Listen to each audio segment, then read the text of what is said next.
Okay, welcome everyone to this week's episode of KUDEN Radio, a podcast for us, serious martial artists, self-defense practitioners, and warrior protectors, right? Takamasu Sensei, my teacher, Hatsumi Sensei's teacher, once said that only those who truly had something to lose could ever know what it meant to be a warrior. It took me a long time to try to figure that out, but warriors, like, it's another one of those words like, I don't know, enlightenment and whatever that keeps getting bandied around, right, and slapped on things. But anyway, right. So what we're going to be taking a look at during this episode is answering the question: does Ninjutsu actually work for real world self-defense, right? And I can already hear it coming across the cyberverse, right? Some people saying yes, of course, and other people saying no, and whatever. Okay, but anyway, this episode is based on a comment, one of just a series of the same idea, but it came in last week and a half ago, something like that, and I thought it'd be a good idea to address this. So yes, we're going to be taking a look at the ideas to whether or not this works, but we're also going to take a look at where that belief comes from, right? Because understanding that goes a long way to understanding a lot of other things, right? So anyway, we'll talk about that and more when we get back. Question is this: how are self-defense and success-minded people like us, concerned citizens worried about protecting ourselves, our loved ones, and the things we care about from the monsters we know exist in the world? How do we train in a way that gives us the skills, knowledge, and understanding we need without becoming paranoid fighters or killers ourselves, and yet still allows us to be the hero protector the world needs us to be? That's the question, and this podcast will give you the answers. My name is Jeffrey Miller, and welcome to KUDEN Radio, real training for real people in a real world. All right, we are back, sporting my Butsugan t-shirt. This thing's quite old, and I think in the washer the image shifted. So for those of you on audio only, I apologize, but I'm sporting this awesome blue shirt with this design on it. Butsugan in Japanese means Buddha eyes or enlightened eyes, and so that we'll talk about a program that's coming up here that'll kick off in about 2 weeks, give or take, for folks that are ready for that next step on that side of things. And if not, don't worry about it. I got some other programs for you. Anyway, all right. So if you were on for the intro, great. If not, no worries. This episode, we haven't monetized this thing yet, James.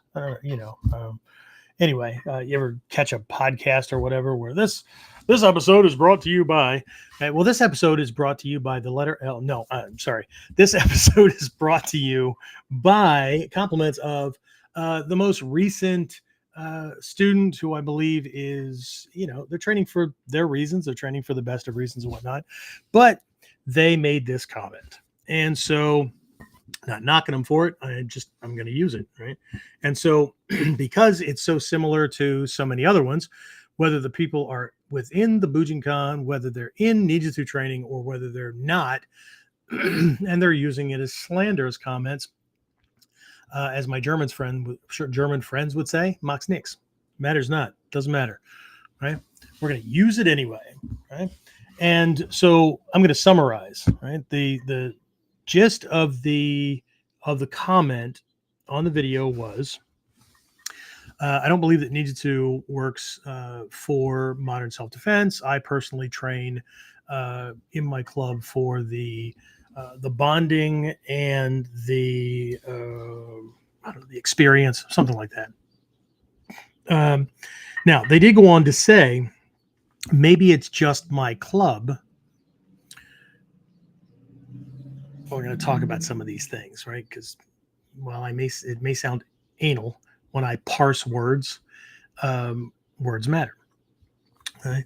Intentions matter more. But maybe it's just my club, but that's how I see things, and I don't think that it give somebody what they need to handle, an actual situation. Okay, fair enough. I'm cool with that. Right. Now, does it work? I can only share the experience me at the moment, but if I had my friend Matt Woodard on, who's a Daishihan in this art, and he's an ex police officer, and a whole bunch of people that are based in the US, they're based in all these countries around the world that are or were, right? Some of them are retired, federal, state, provincial, whatever, law enforcement, soldiers, and regardless, right? Civilians who have absolutely used this stuff on the street. Okay. And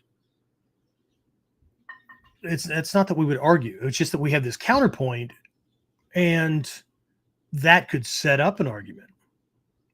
But I believe that comes from perspective. Okay. And in our Mikyo, as a matter of fact, my first Mikyo teacher, we had a class once, and he defined reality, which is pretty interesting, right? Now, for those folks who troll us and are going to end, this is going to end up as some other dumbass comment on a video or a post or whatever, where this is some more that dumbass ninja double talk BS. Hold on to your bar, hold on to your, your underwear or whatever, because here it comes. Right? Your reality. Okay. Well, I'm adding the word your. Okay, but that's not what he said. What he said was reality is based on what you have experienced, and if left unchecked, will in turn determine what you will experience. Okay. And what he was pointing to was these filters that get put up consciously, unconsciously, subconsciously, whatever, right? That everything is translated by in the processor, right? For those of you audio only, I'm tapping my head, pointing at my brain, right?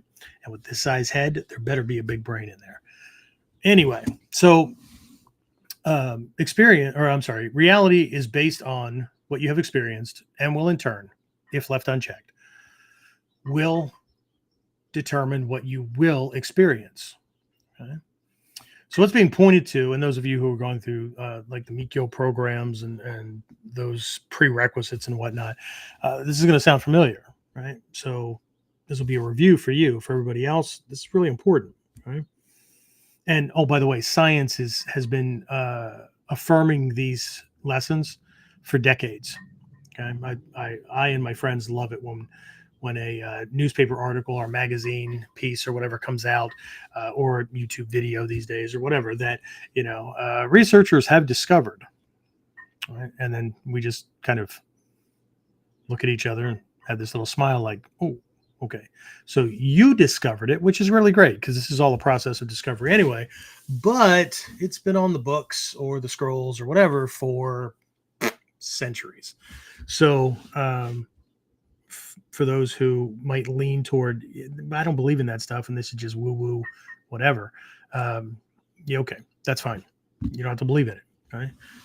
If you follow this podcast, then you probably have heard me say in the past that you don't have to believe in gravity or air either.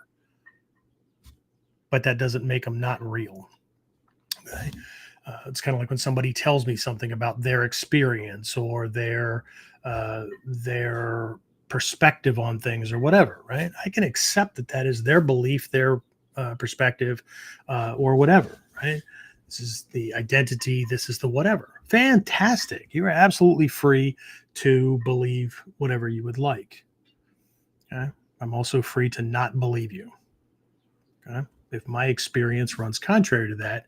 Now, it'd be nice if we were open enough to explore it, but you and I both know that there are plenty of things that are going on that are too ludicrous to explore.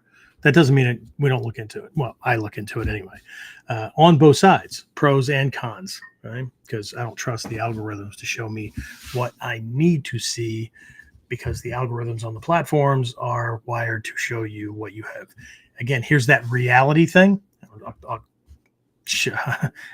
This is funny. It's coincidental, right? That kind of funny, right? The algorithms absolutely reaffirm the definition of reality that I was given, except that they're not reaffirming it. Well, they are reaffirming it. They're reinforcing it as well. Right? What I mean by that is every time you click on something, the algorithm remembers that and shows you more just like it. And I don't mean it's showing you more of the same topic. It is, but it's also showing you more of the same topic from the same perspective. So it ends up reinforcing what you already believe, rather than, if you're trying to educate yourself, contradicting things or presenting things in a way where it might challenge your belief system. So it further polarizes things and makes it stronger. Okay. So anyway, so the question of whether something works or not, right, is really dependent upon how you use it, right? Because I know lots of folks that went to the range and qualified, and then we went to a little island between Miami and Cuba called Grenada, and shit happened and they froze, or they did what we call spray and pray. Okay? They just unloaded a whole bunch of ammunition at, they have no idea what. Right? So, right. So part and parcel to that. But if we keep backing up, right? How well do you understand it? Do you understand it well enough to use it in a real situation? Because we all know people that are highly overconfident, right? They believe they can, but they don't have any experience to back that up. That's what it is. It's a belief, right? They're going to hope. Now, they don't use those words, right? So because of me, I'll kick their ass. I'll whip an Onikodaki on them, a Ganseki, and I'll finish them off with a Shuto to Uko. Oh, throwing some fancy Japanese words around there, Bubba. But, right? So, but do we understand it? Do we understand the strategy and the tactics? Do we understand anything beyond or beneath what the model looks like, right? What the kata looks like, what the technique looks like, okay? Of course, we're not going to use a kata as is in a fight. Probably, right? I'm 98.2% sure, right? That other 1.8, if my math is right, percent gives leeway for maybe, okay? It might pop out that way, and that might be the answer. And it might be, you know, whether I'm thinking about doing Ichimonji no kata or Seion or whatever in the fight, it just might happen that way. And then looking back, I'll go, holy shit, I did, right? But I didn't plan on doing it. Okay. So of course that's true. Right. But, right. Are you going to be able to perform physically? How well do you understand it to be able to use it correctly or appropriately without falling back on, I don't know, tic-tac-toe, high school wrestling, fight your brother with a pillow, you know, on a Saturday morning when you're 9, whatever, right? But even before that, right? Consciously, unconsciously, do you even believe that it works? Because if you don't believe that it works, it's kind of like, I don't know, UFOs or gravity or I don't know, pick something, right? That's kind of fringe, right?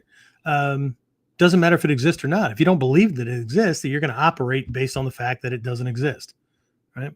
You could, reality could hit you in the face, and you're going to write it off to anything other than that thing, because not because it's not that thing, but because it can't be that thing. Okay.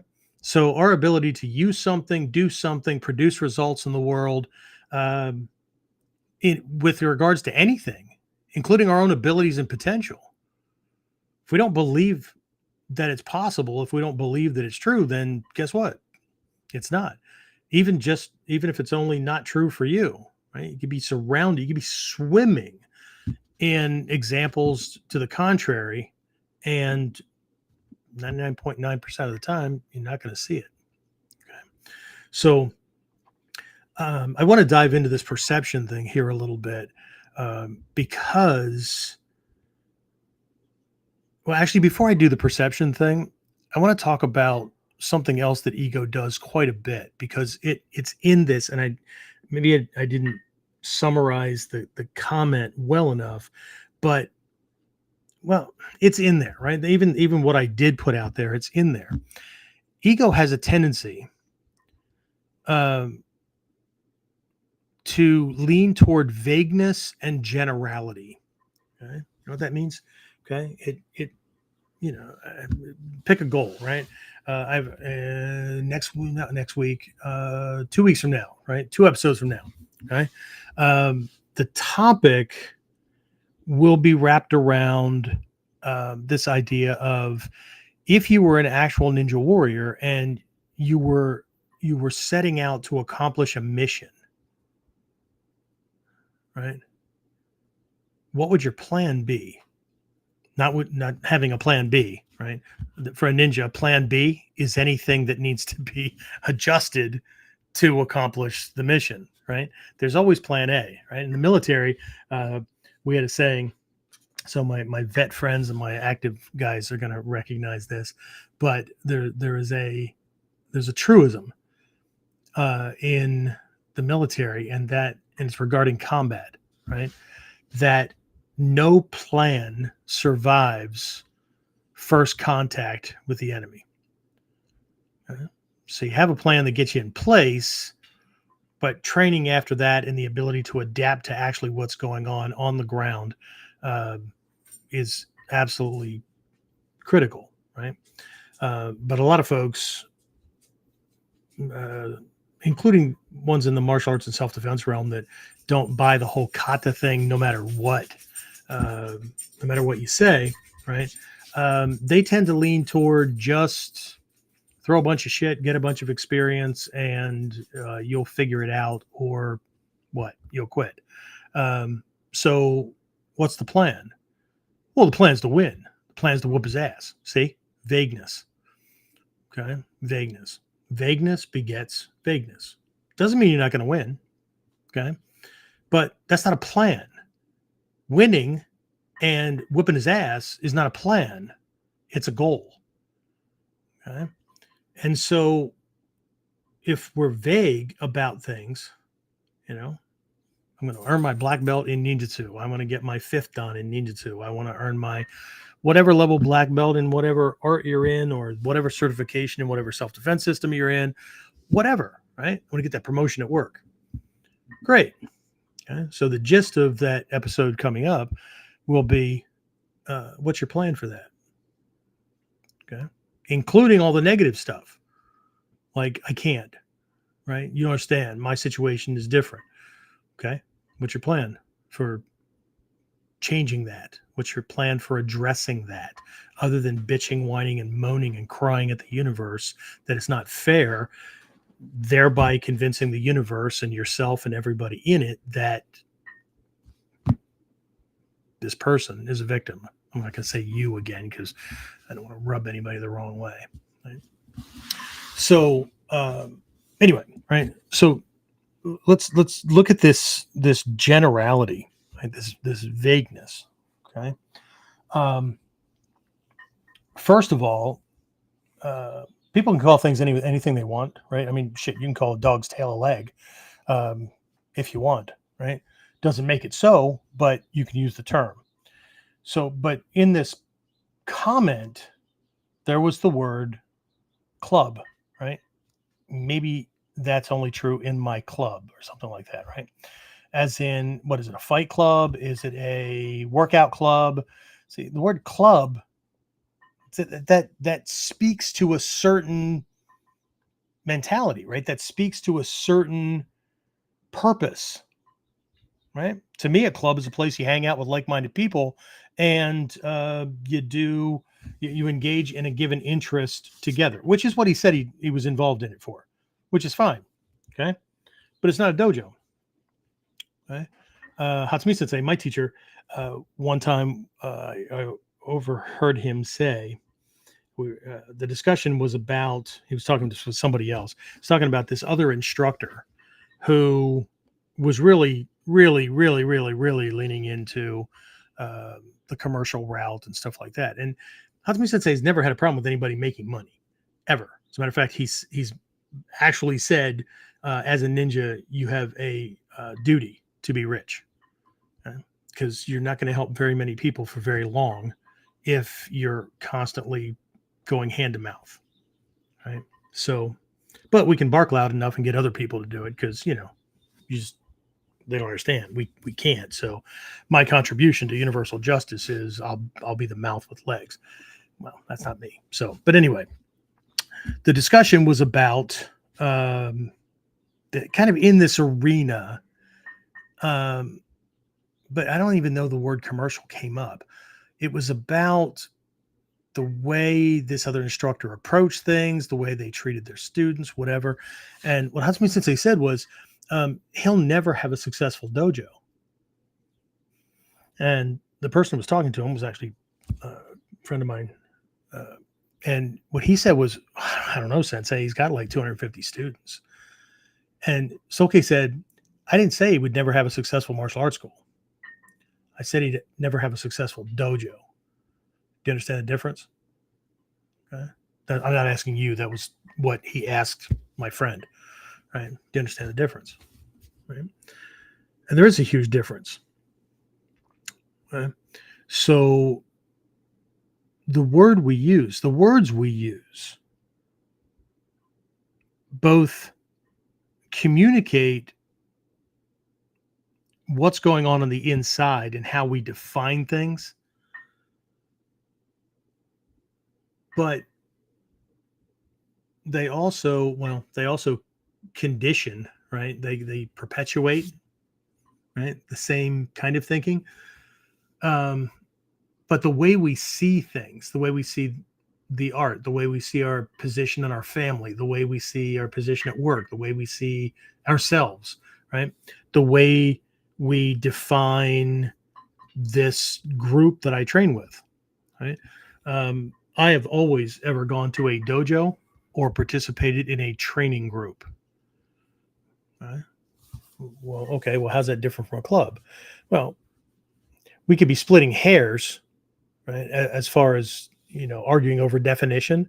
But in my head, a training group, right, is a group of people who are training for a specific type of outcome, right? That's what training is.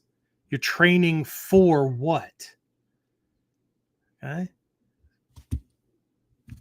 That's not the same as practicing. Practicing is whatever you're doing: dance, flower arranging, model airplane building. What I'm practicing, right? Calligraphy writing, practicing. Right? Training has intent behind it that is specific to getting better at something. Okay? It's a learning process, right? So, but hanging out and participating and, roughhousing, whatever. Okay. So, and I know this is going to sound like I'm being anal about something or whatever, but we have to think about this because, well, you don't have to do anything, but those of us who are serious about getting better, we need to ferret out and understand, right? Get hints however we can of subconscious and unconscious habit patterns, beliefs, perspectives, and all that, to make sure that they're in alignment with producing the kind of results we want. Okay? Because you can have any belief system you want. The question isn't that you have one or not. The question isn't even about the one you have. The question is that belief system producing the outcome that you want? And if it isn't, what's off? Okay. So let me just bring up some notes here because I don't want to miss anything. Okay. So again, things are, they're not only as we experience them, right? But how we define them, right? How we define the experience, right? How we define ourselves in relationship to that experience. Okay. Science is already, for decades, right, knows that when you have an experience, that goes into memory, right? Subconscious storehouse, whatever terminology you want to use, but it doesn't just go in like you ran a video recorder and it's impersonal and it just digitizes everything that comes through the lens and just stores it electronically, right? There's no feeling, it's cold, it's just raw data, it's zeros and ones, right? When we went through an experience, we had base level feelings. I don't mean emotions, right? That's more complex. Okay? Base level feelings. We were attracted to it, we were repelled by it, or repulsed by it, or whatever, or it was neutral. Okay, that got encoded. If we did have a higher end emotional response, probably, right? Now that's a combination of feeling, judgment, conceptualization, right? What did we make out of that situation, right? So we're constantly labeling things, and those things go in as well, right? And since one of ego's jobs, this manasvijnana in Sanskrit, this part of our mind that differentiates this here from that there, another part of it, and again, the ancients didn't have, right, they didn't dissect brains and whatnot, so they had no idea about the amygdala and its connection to the hypothalamus and this hardwired human self-defense system, right?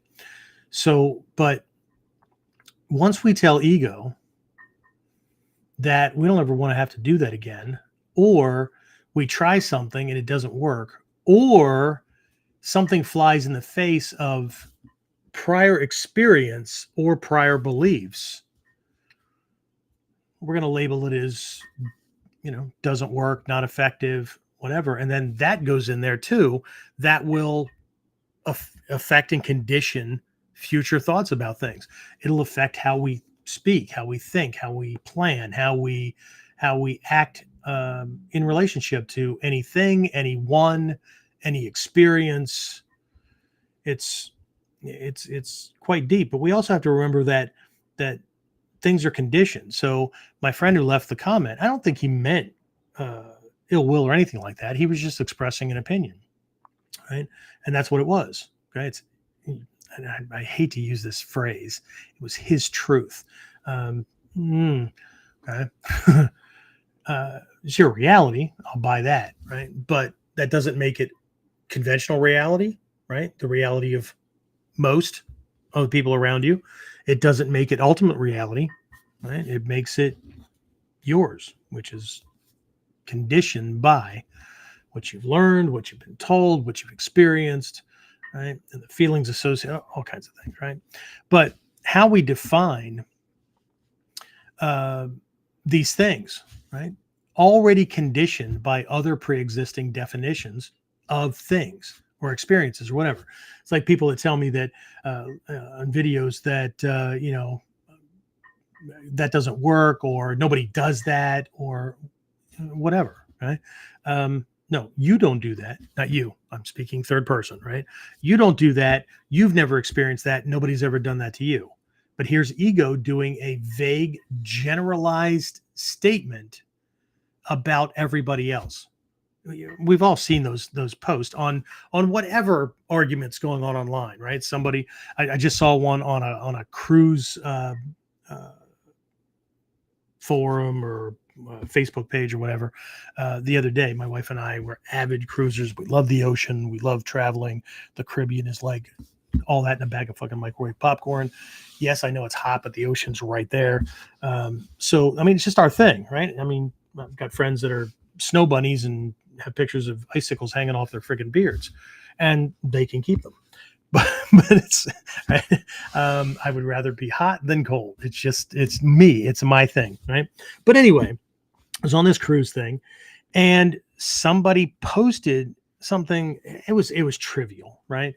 There was this change the cruise line made, and they had this rant going on, and they made a couple of little comments about it's the opinion of most people that this is stupid and we should go back to doing it the other way and whatever, right? Well, if you read the comments that follow that one, what you see is that I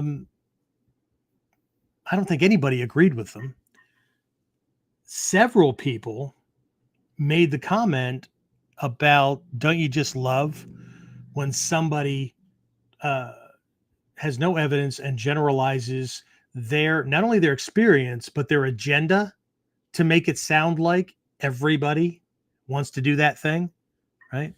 And then a couple of other folks chimed in and said, actually, I don't believe that, and I don't want that, and here's what I like, right?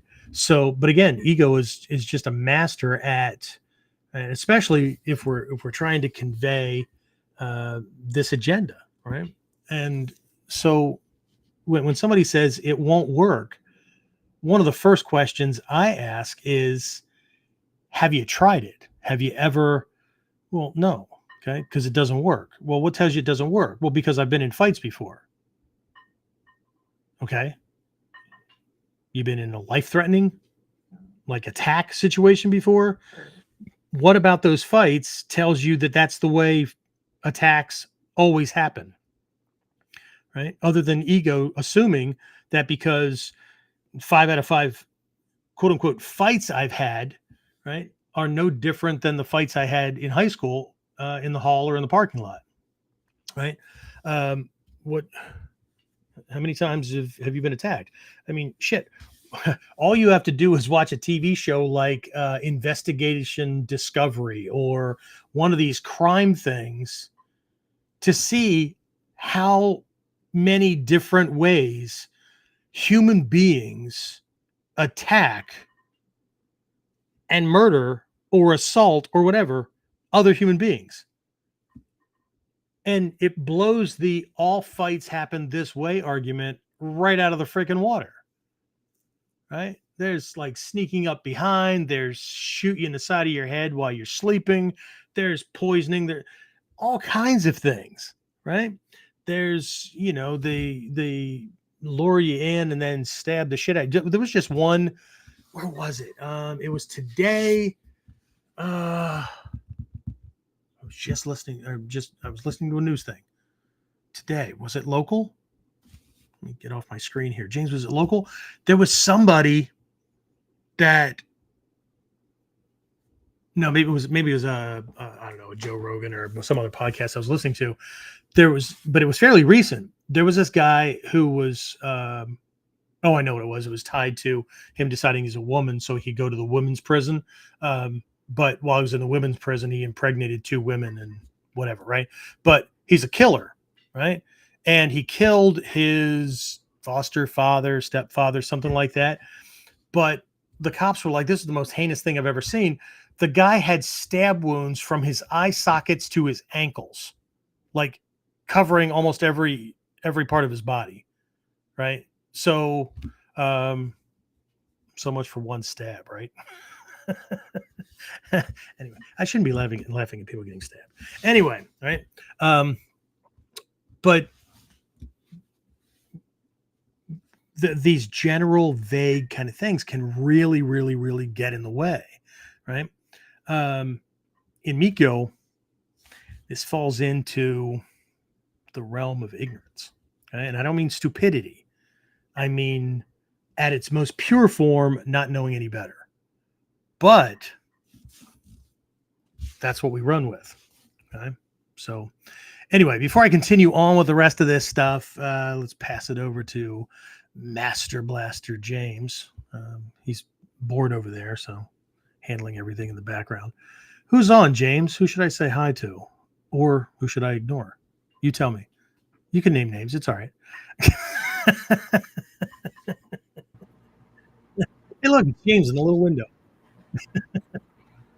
So it looks like Dave. In the window. Sorry. Dave, Fletch, Jared, Jeffrey, Victor. Well, we know I'm on. You didn't need to say Jeffrey. Oh, Or is that a different Jeffrey? maybe Mr. Fletch. That's my American Brit. It's got that classy spelling for Jeffrey. Oh, yes. Yes. Awesome. And Victor? Victor Yeah. again. He's only going to leave in a little while anyway. Like, he's slave to the man or the woman, whatever. Anyway. All right. So that's it? That's all we have? And looks like Mary Barnett over on YouTube said, I just want to let you know I enjoy KUDEN Live. You share so much, and I am learning much. Again, Awesome. Thank you for such a great program. Awesome. Well, hopefully we'll see you at a seminar at some point, or I don't know. I'm always on the lookout for folks that, what's that old saying? If Muhammad can't go to the mountain, you bring the mountain to Muhammad, or something like that. Or if the mountain won't go to whatever. If the mountain won't go to Muhammad, then Muhammad goes to the mountain. It works in both directions, right? The highway goes in both directions. And that's what I did, right? I mean, I was in the military. And so there's only so much leave time. There's only so much permission you can get. There's only so much that a family will allow, because I had my wife and 2 kids in tow, and was not super high ranking, and had the budget money and all that kind of stuff. So I could only work out so many seminars a year, which was usually 1 to 2. So I decided I would find out how to host a seminar, right? Sponsor it, host it, whatever the hell you want to call it.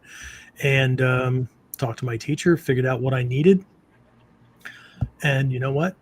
I ended up wiring in an extra 1 to 3 other seminars, weekend workshops, whatever, throughout the year, because I brought Muhammad to me, or Muhammad brought the mountain, or whatever the damn phrase is, but you get the idea, right?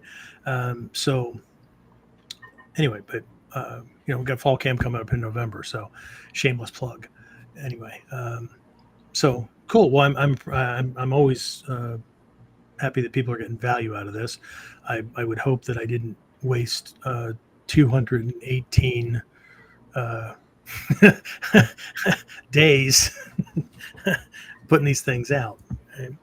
So, but sometime when in the very beginning, up to episode 67, I was talking to my co-host, but we were talking to each other, and here's something that not sure that people really get when it comes to accomplishing goals or breaking out of the current mindset. There's a term in the motorcycle world. I believe that's where it comes from. I don't have a bike, but there is this concept of looking ahead of the curve. So you're taking a curve, right? And instead of watching just the road in front of you or the guardrail going past or whatever, you look at the target in front where you're heading, right? So it keeps you on track, because where we look, our body subconsciously steers. Okay?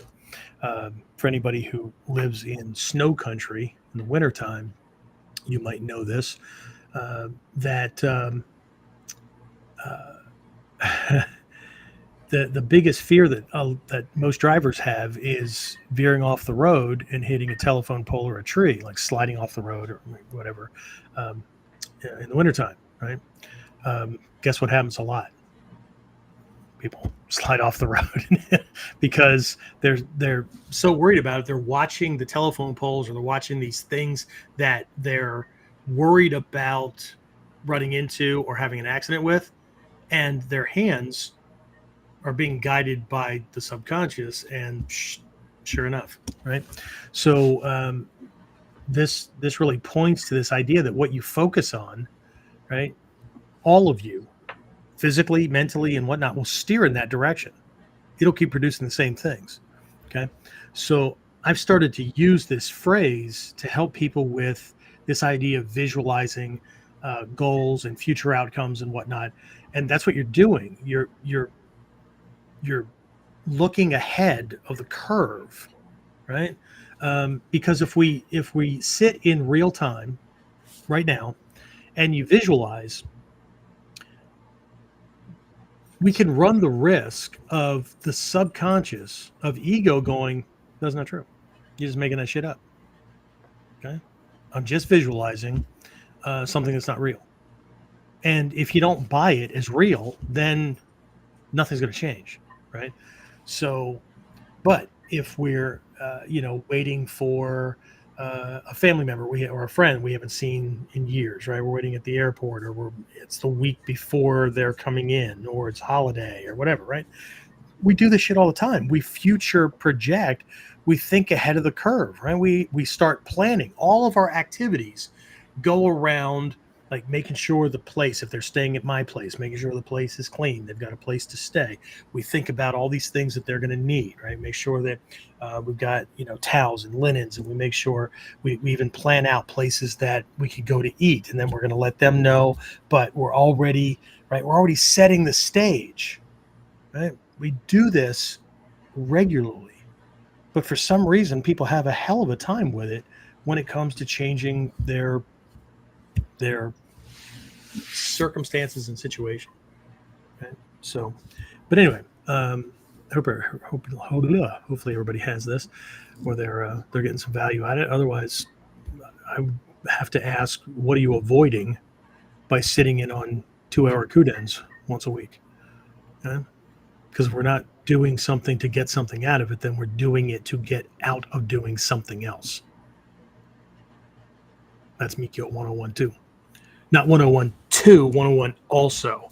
Okay? Tambien. Which is what they would say in Japan if you're a Hispanic speaker in Japan. Anyway, I use that in the dojo all the time, don't I? I'll say something in Tibetan. I'll say something in Chinese. I'll say something in German or Spanish or whatever, Korean, right? Then I'll look at the person and go, that's what they say in Japan. If you're a German speaker or whatever in Japan. Anyway, so anything else, James? Chris McLaurin said he's here. Victor said yes, he's still working. And over on Facebook, Dale said, I definitely agree how different fights can be. I fought in group homes, the streets, and prison, and each had different things that went down. Yeah, and I will always contend that I'll be a contender. No, I will always contend that certain personalities operate a certain way, right? And in the West, the fighter mentality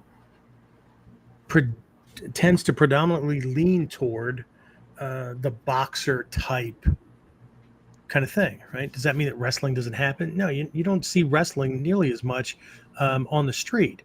However, you do see people get grabbed, right? Tackled, all kinds of stuff, but it wasn't part of a fight, right?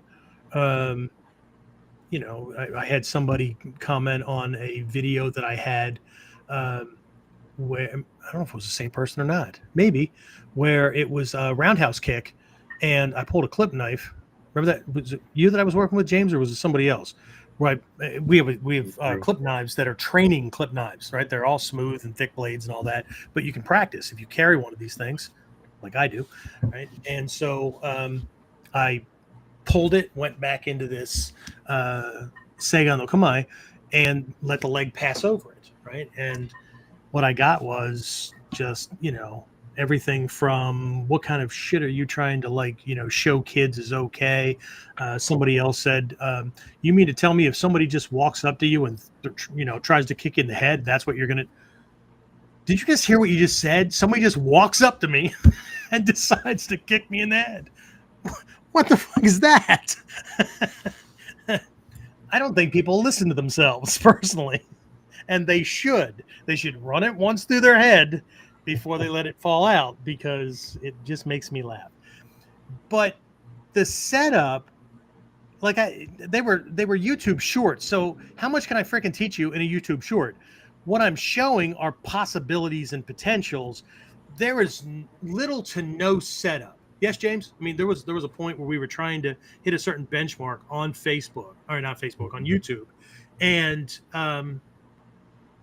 there was a certain benchmark for like subscribers. There was a certain benchmark for watch hours, that kind of thing, before like they would turn on certain other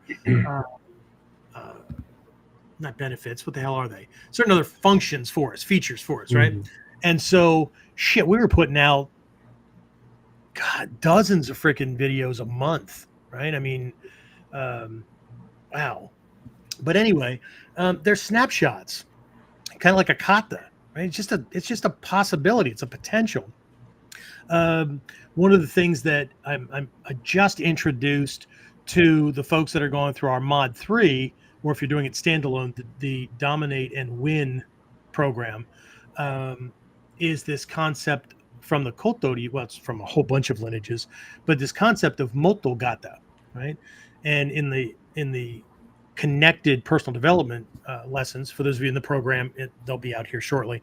I discuss what Moto Gata are, and then there's another lesson, it's a subsequent lesson, that make sure that students are clear about the difference between a Moto Gata and a Kihon Gata, okay? Because translation-wise, they look really similar. And as a matter of fact, the kanji, there's a kanji that is the same in both of them. The kanji for ki in Kihon is the same kanji that's also pronounced moto. Okay, so Moto Gata, right? Fundamental or foundational form. Kihon Gata, fundamental or foundational primary form. What the hell, right? And this took a bit to get across, but in a lot of schools, they operate more from the Moto Gata perspective than they do from the Kihon Gata, even though some schools can interchange. Just like some schools, instead of calling stances, they call them kamae, postures, right? And there's lots of people in the Bujinkan and in Ninjutsu that when they're not butchering the word kamae, right, then they're calling it a stance.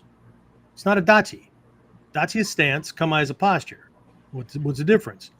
One is form, the other one has a form aspect, but it goes much deeper. There's a psychological aspect, there's an emotional, spiritual, psycho-emotional aspect, all kinds of things to it, right? It's the same thing that goes on with Moto Gata and Kihon Gata. Moto Gata, fundamental forms, Kotoryu has these, right? And sometimes teachers will make up Moto Gata, where here's a way that this could be done, right? Like in the Jininkan, Unsui, Manaka Sensei, I trained with him a lot when he was in the Bujinkan. We were built the same, not like this, right? We were both military, built the same, had the same perspectives, that kind of thing. He was a great teacher to work with. He dipped into the Gyokoryu and the Kihon Gata, right? Which are not the same. The first three are the same. The rest of them are not the same as what most people in the Bujinkan know of as the Kihon Apo. Okay, they're not. Right? There's 6 strike defense kind of things, right? And then there's 10 or 12 of the grab escape things, right? Where you're doing omotegaku or those kind of things, right? So it's not the same. But either way, he dipped into that to borrow ideas to create these motogata. And then there are other ones. Hatsumi Sensei has, done these things.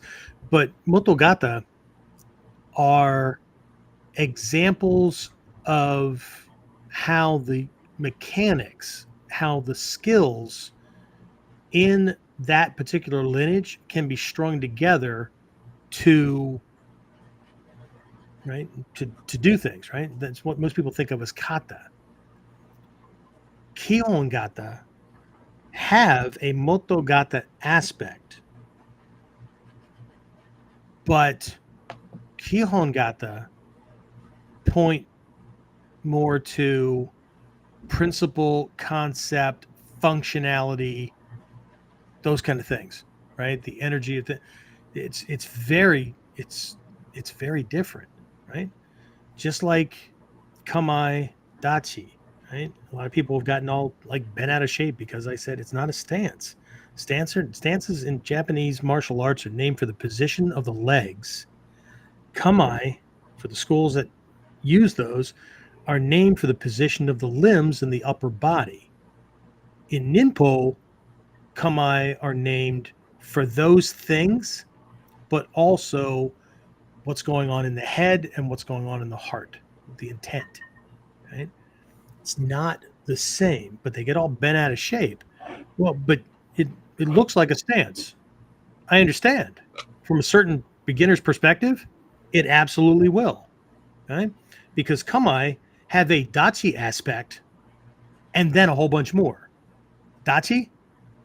Most schools that use the Dachi stance kind of thing, it's a fundamental lesson. Here's what you launch things from. It's indicative of our style, but unless you're jumping into the bunkai, right, the essence of things and trying to convert these things, these stylized things, into practical applications. But you need something else. It's like taking let's say somebody sends me something or post on my page, and they do it quite often in a different language than I speak.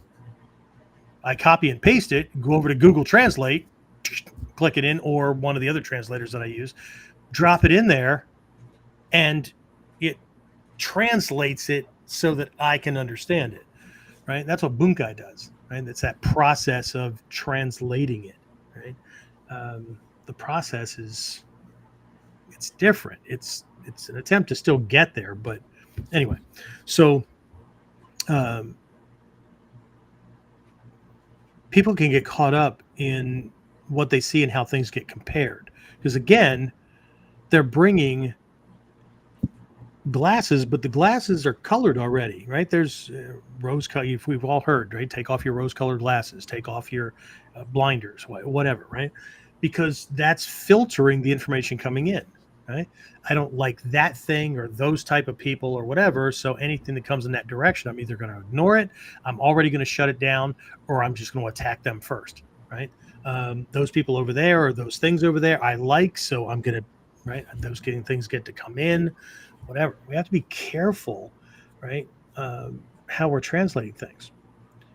Anyway, let me get back to the perspective things here. Where the hell was I? All right. So we talked about the defining, right? How we define something, it just kind of crystallizes it. Okay.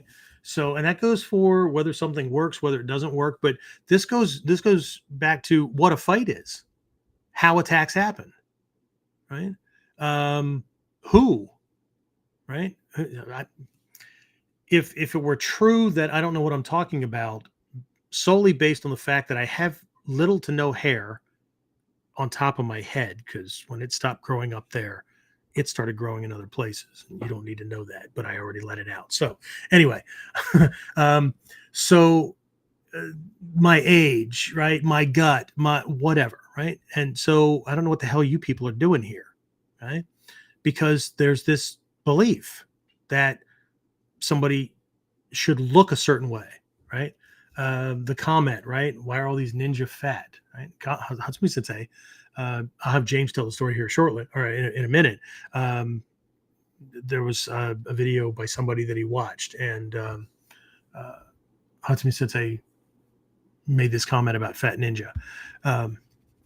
So was that vague enough, James? I think so. But they had this belief about what it should look like, what it should sound like, all these kind of things, right? As if, like, you're no ninja or whatever, right?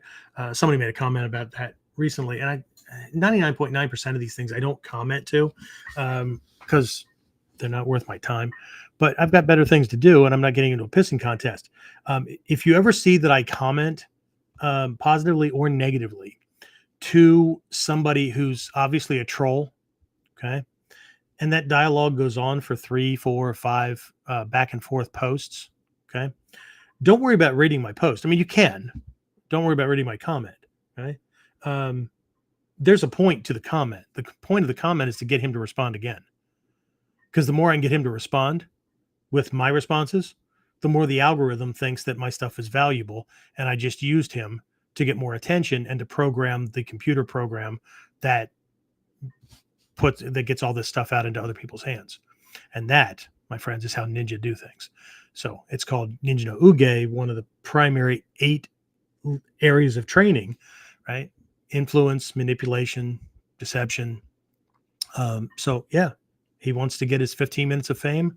Let's do it, because you're not affecting me. As a matter of fact, every time you respond back, thank you very much. Appreciate it. Okay.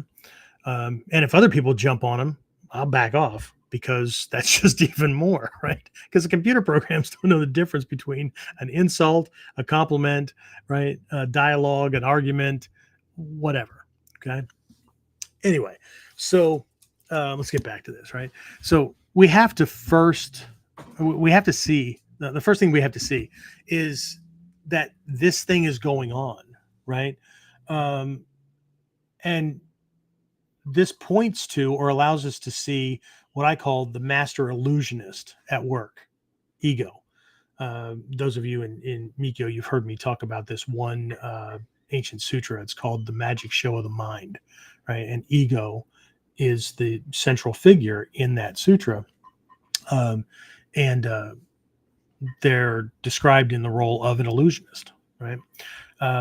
But we need to do this before we can get past this thing, right? To being able to do, see, feel, think, or whatever differently.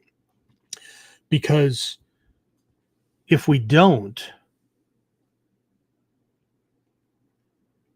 we're going to keep believing the logic we keep coming up with, right? Everybody has reasons for not being able to do something, for doing certain things, or whatever, right? For arguing with somebody, for being pissed off, whatever, right? But that logic in and of itself, that whole stream of consciousness, that whole stream of logic, right? It's all based on pre-existing conditioning, right? Beliefs and understanding and perspectives and whatever, right? So, right, one of the first things we learn in Mikyo is when those things start to come up, you don't speak, right? Because like all thoughts that have a birth, a life, and a death, just like everything, every living thing, right? They'll go away, and right, you'll not light shit on fire that probably shouldn't have been lit on fire. Okay. Einstein is famous for saying, and I'm going to say the same thing Hatsumi Sensei has said in several classes, right? I don't know. I wasn't there. However, all I can go by is what I've seen, right? He's quoted as saying, you can't solve a problem with the same mind that created it, right? And so, if we've done things a couple of times based on the same approach and it's not working, we need to do one of three things. One, abandon the thing that we want because obviously we can't do it. But that assumes that I'm a snapshot in time. Well, I'm not a snapshot in time. I'm always going to be the same no matter what. So I can't do it, right? Well, as a ninja, that's unacceptable, right? Two, I can try different approaches, right? I can just start changing things. I can change timing. I can change wording, whatever the thing is, right?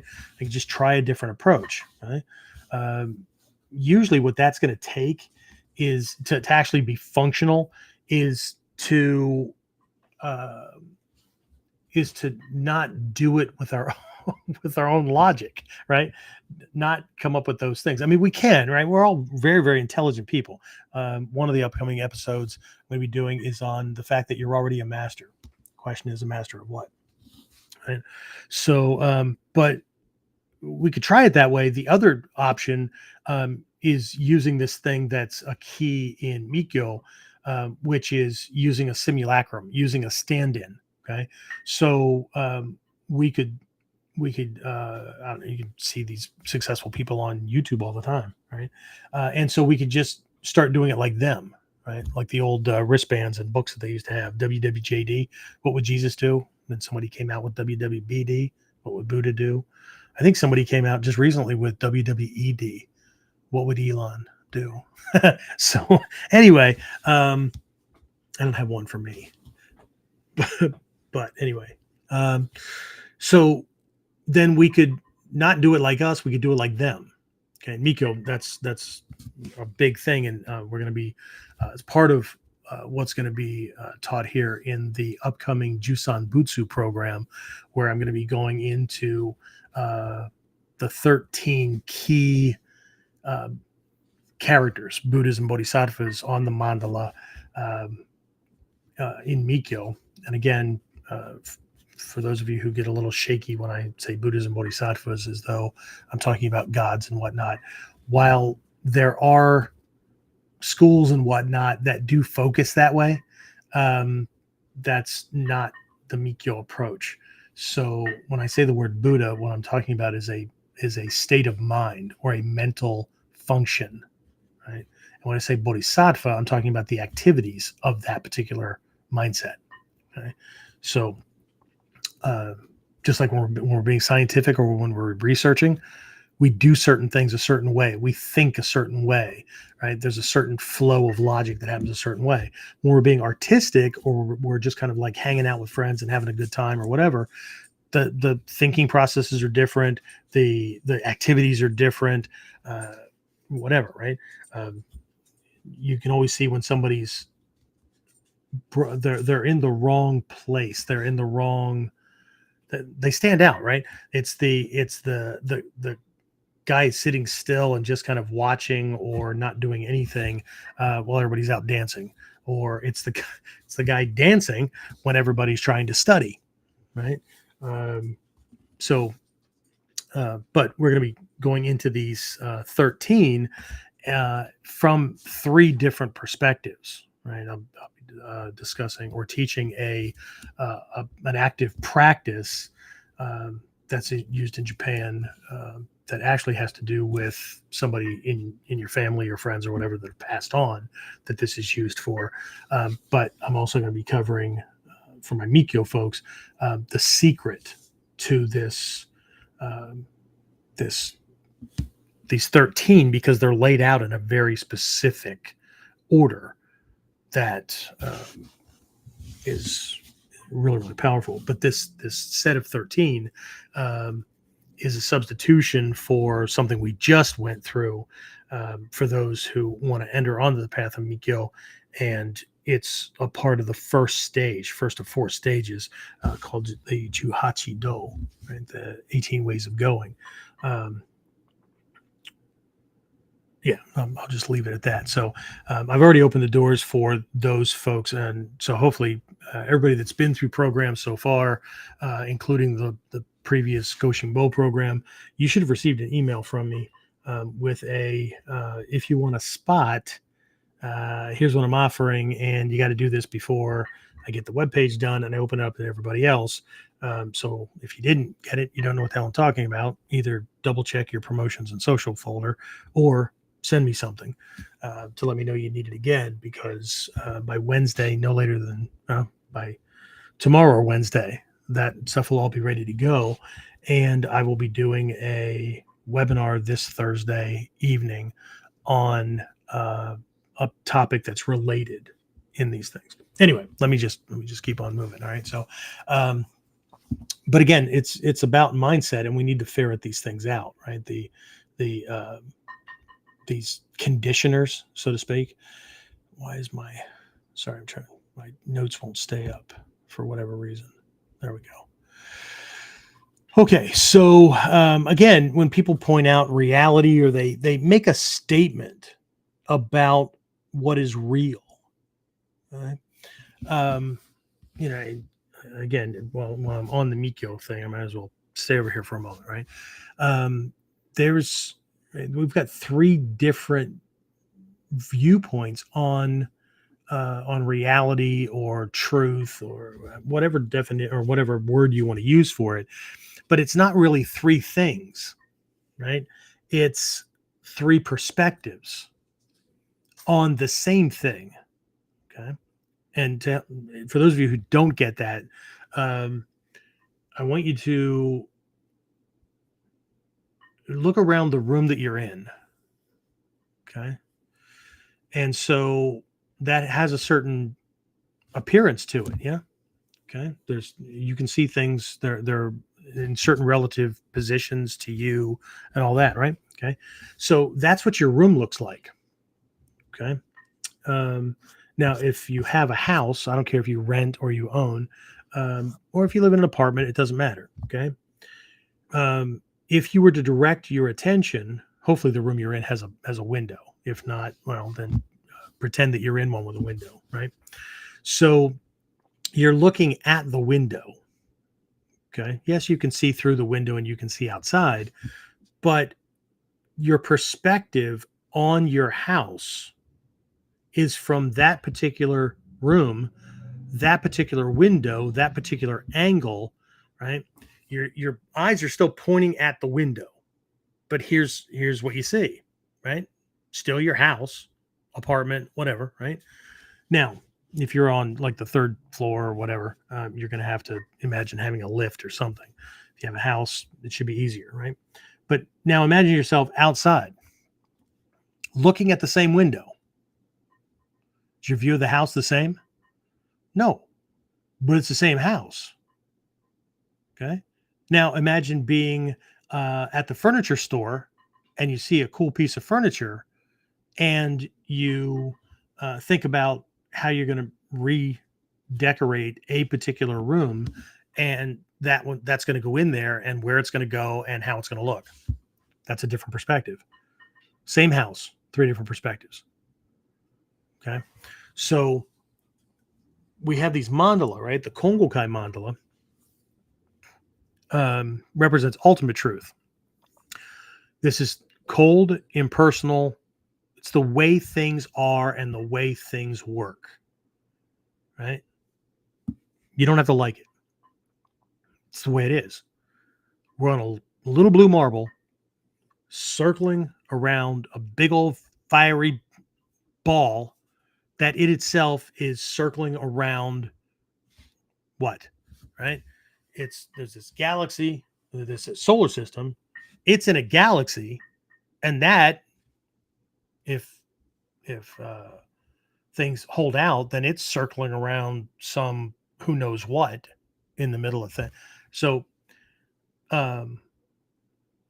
it is what it is, right? We were born human. We're okay. And I know there's a huge push in different directions and whatnot for people to, well, I feel like I was, who cares? Okay. From the Kongokai perspective, your feelings don't matter. Okay. There is reality. Okay. Well, he pissed me off. No, he did something that pushed buttons that you put in place for yourself and determined or decided that if anybody contradicts this script or this rule set, that is mine and mine alone, anger is an appropriate response. Okay? Because what happened was he made certain sounds that in the English language or whatever your native tongue is, right, was interpreted by you. Because if he was in a different, from a different culture, different language, or whatever, they're just sounds. Okay. But we're interpreting these things. Okay. But ultimately, I'm just making sounds, just moving my lips, moving my tongue, all been conditioned by learning this language and getting really, really good at it. So what I want to say and what I want to communicate, I just fire muscles and it comes out that way. I don't think about how to say it, but ultimately it's just sounds. Okay. That's Kongokai, right? That's this ultimate truth realm. It's the what is. Don't have to like it. Doesn't make it not so. Okay. And then we've got the Taizokai mandala, which is a representation of conventional truth, right? So this is like manifestations of ultimate truth, right? It's principles, concepts, choices, perceptions, occupations, personality types, those kind of things. This realm is what the ultimate looks like when it's been conditioned and interacting with other experiences. It's an experience interacting with other experiences. Okay, it's interdependent. It's conditioned, right? And it shows up. You chose to get a certain type of education. You've had certain types of jobs. You've had certain types of relationships. You've interacted in certain ways. You've translated those experiences and interactions a certain way, that kind of thing. And so ripples in time, right? And then there's personal truth, which I really hate that part because I tend to call personal truth an illusion or an opinion, right? Personal truth. It's the illusion that what you see is ultimately true, right? So that's a delusion, right? But personal truth is the illusion that what you see is ultimately true, right? Now, as my Mikyo teacher, Reverend Jikai, taught me a long time ago, when we say that something is an illusion, we don't mean that something's not going on. We don't mean that there's nothingness in front of you and you're dreaming. Okay. It's akin to a dream, but it's not that nothing is happening. It's that what you think is happening isn't it. Right. It's your interpretation of what's happening based on previous experiences, previous education. You get the idea, right? Okay. But this ultimately leads to this reality that's where you are, right? In Mikyo, what we try to do is we understand that this personal thing will always be going on, right? Because there's this interplay, right? There's ultimately ultimate truth, but we live in a certain culture. We have a certain group of friends. We have a certain, occupation. We have a certain belief about ourselves. We're prone to certain things. The experiences, conditions, feelings, and all that we've allowed ourselves to have or didn't prevent from happening, caused our bodies at a cellular level when the cells subdivided and created sister cells. Right, those sister cells, science tells us, has more docking ports for these things called peptides. That's just one thing that it has, right? That are the peptides. When they plug into the cells, they create a certain state, right? That induces certain emotions, whatever. Okay, so right, we've created ourselves, right? We would like to say by design, right? We did it, but it was accidentally rather than intentionally, right? One of my favorite authors, I used to call him a mentor, never been in his presence, but I just soaked up everything that he ever wrote and I took it to heart, right? Anybody that you emulate, right, could be a mentor, right? You don't necessarily have to be in the same room and talking to them.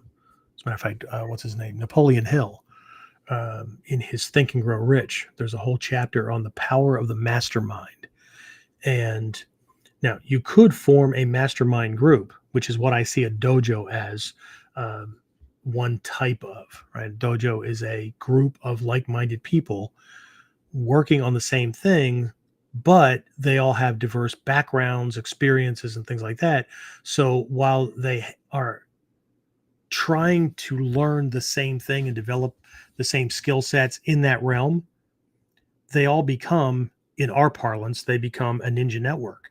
Because in our dojo, shit, I've got people that have been or are in sales, landscaping, university professors, like one's a brain scientist, um, psychiatrist, uh, uh, graphic artist, all kinds of things, right? So the cool thing is that when it comes to a mastermind, they can all help, but they all have different life experiences. So they can come at things from different perspectives. And the mastermind, when you're doing something like that, actually creates one more entity in the room than the collective number of people, right? So if we have 5 people in the room, right, 5 people in the dojo, okay, at that moment there's 6, or we have what do we have, 31 active students at the moment, which numbers are way down, right? We have 32, okay, because that extra one is the group mind. It's the group uh, body, so to speak, right? It's the collection, right? The dojo is always the energy in the dojo, which is why I guard it fiercely with who I'm enrolling and things like that. But the dojo uh, always, right, is uh, a reflection of, or a manifestation of, the members, the instructors, the students, right? So if people treat it like a club, it's going to feel and operate like a club. If it's a dojo, it's going to feel and operate like a dojo. If it's an academy, it's going to feel and operate like an academy, right? So for some of the things that I put out for general student body, I call it an academy. In my promotional stuff, articles and whatnot, it's identified as an academy. For people that are in the Shinobi Kai and that are in Ninjutsu and have this much deeper connection to dojo, okay, it's the same building, okay, but it's never a club. It never has that feel of hanging out. Now, does that mean we don't have like a yearly Christmas party, or we don't have movie nights for the kids, or what? No, of course not, right? But that is a like a bonding thing, right? That the collective is, right, is using, right? But anyway, back to Richard Bach. Richard Bach, for those of you who don't know, wrote the book Jonathan Livingston Seagull, Illusions. What is that? Illusions: The Adventures of a Reluctant Messiah. That's all one word, or one title. Illusions: The Adventures of a Reluctant Messiah. There's No Such Place as Far Away. That kind of thing, right? No, not All the Places You'll Go. That was Dr. Seuss. Bridge Across Forever. That's what I was thinking of. Anyway, one of the books, a couple of the books, right? The idea that we design our lives through the power of our choices. Okay. And then that moving forward, remember what I said? Reality is based on what you have experienced. And if left unchecked, even if it's not left unchecked, right? That's why we change. That's why we push ourselves to have different experiences, different engagements, different interactions, right? Because if we always keep doing the same things the same way, nothing's going to change, right? That's what ego wants. Ego wants to stay the same, keep doing the same things, but get different results. And we've all seen the coffee cups, right? Okay. It's the definition of insanity. Doing the same things over and over again and expecting something different to happen. It's not the way karma works. It's not the way, it's the ultimate truth. It's not the way things work, right?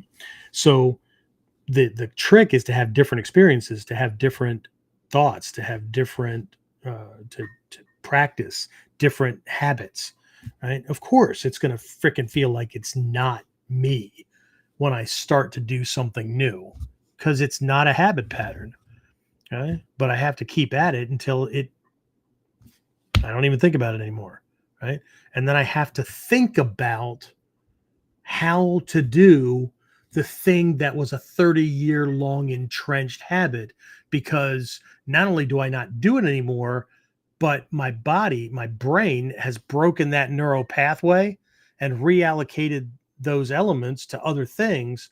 Right. And so I have to think about how to do that, like I have to think about how to do a new kata that I've never seen before. That's when you know changes happen. But anyway, right?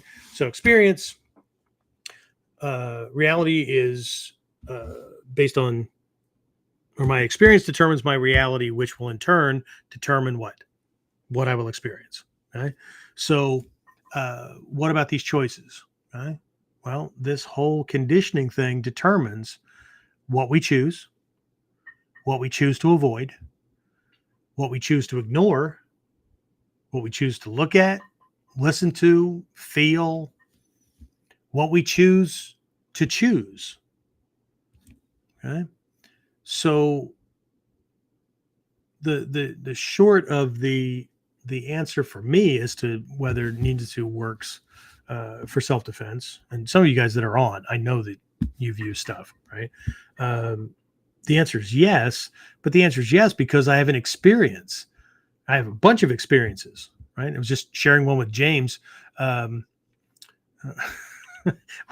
ever have one of those moments where like you did something and it didn't hit you that you did it until afterwards? And then you had this like, holy shit, I did that. Right? James, I don't have you tell your story first because I'm going to save up my like warm and fuzzy feeling. James has been doing like tree pruning and stuff. So maybe tell that story. Because I think the way you conveyed it to me is you didn't realize you were doing something from bow work until like after it had happened a couple of times. So anyway, you tell your story.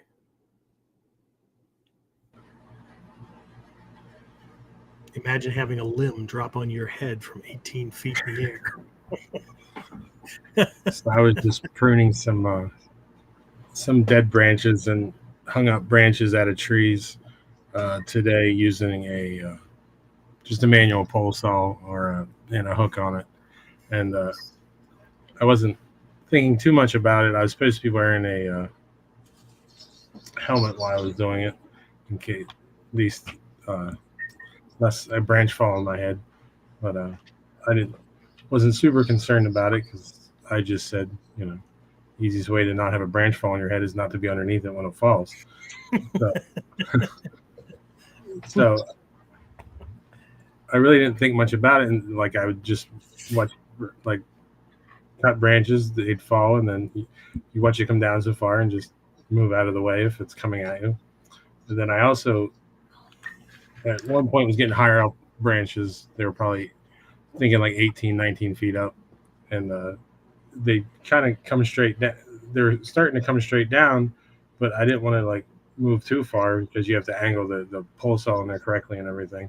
So I just sort of re-angled the saw in my hand, the whole pole itself, and it ended up doing this like Jodon Uke from staff work, and it would just catch the angle. The branch would slide right off of it, land like right beside me, but then I just go back to doing the next one and everything. But it didn't really hit me until I like see it just slide directly off the pole and land beside me. They're like, look at that. Okay, at work, literally at work.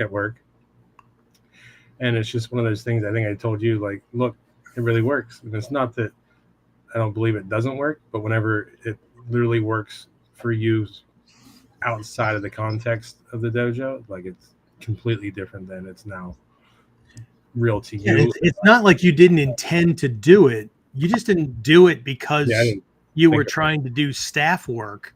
Right. It was just in there and you needed to deflect something that was coming down with this thing. I mean, it was already in there. How many times have you done Jodan Uke in class, right? And, ego likes to get in the way, and left brain tries to get in the way, and shit, am I doing this right? Am I not doing this right? Well, you can stop worrying about doing it right because you just did it with freaking things that are not as easily controlled as an incoming sword, as much as that confuses some people. Swords are not easy to control. Well, relative to how long was the branch that was coming down, and it's all like oddly shaped and gnarly and whatnot, a Right. smooth piece of metal is amazingly easy to handle compared to the randomness and variables of something like that. So yeah, it's cool stuff. So and again, a lot of you guys know this story, but one of the first times, and it might have been the first time, um, I don't know, that I whipped a mushadori on somebody who was actually a fellow military policeman in my unit.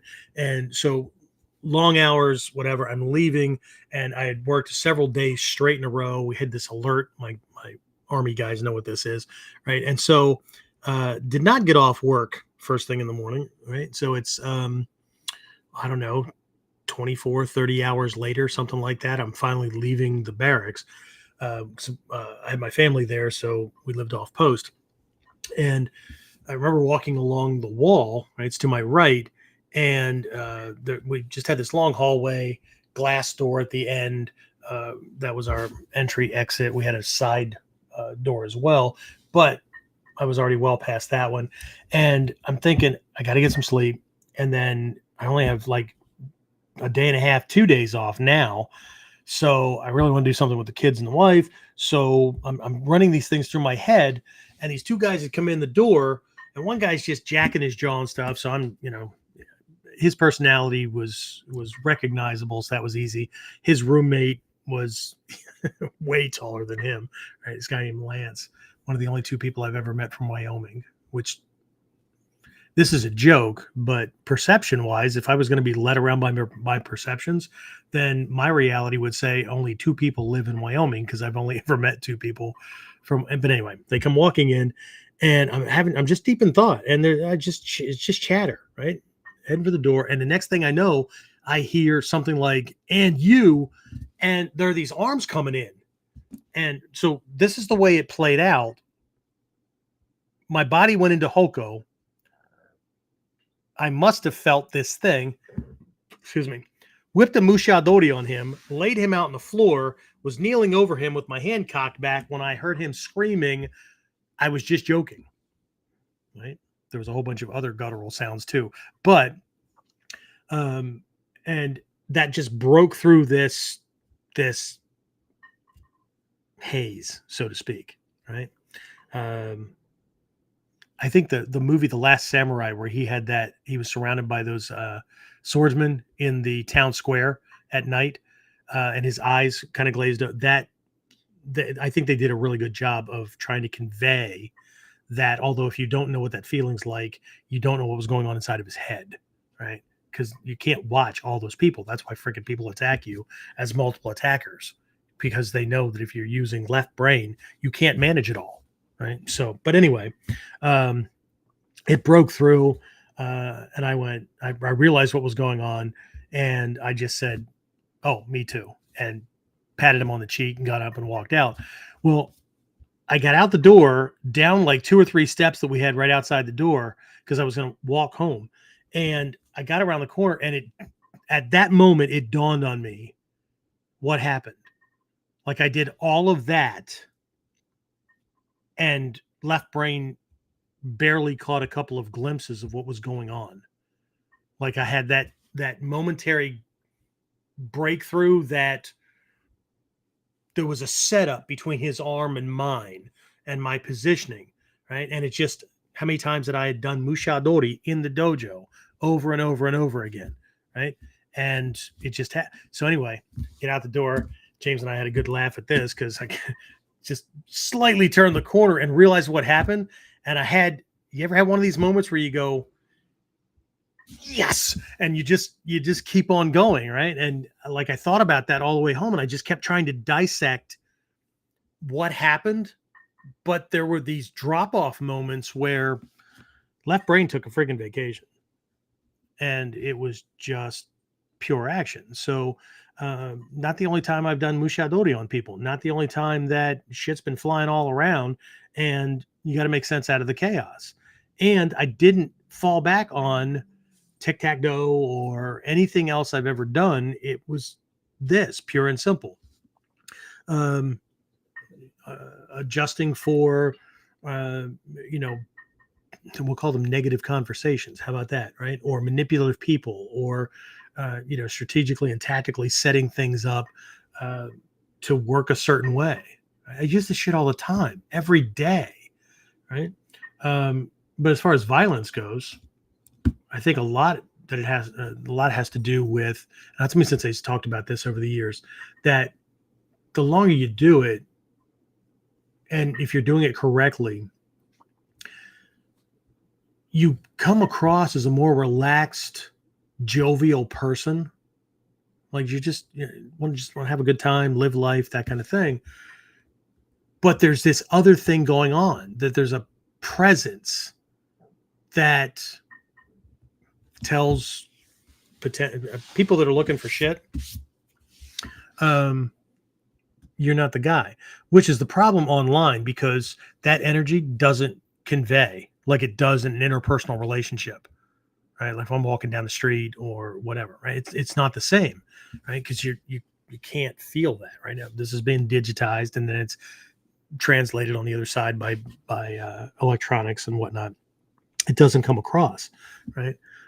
Which is also what allows a lot of these assholes to hide behind their anonymity, right? No picture, vague name, right? Profile name, whatever. But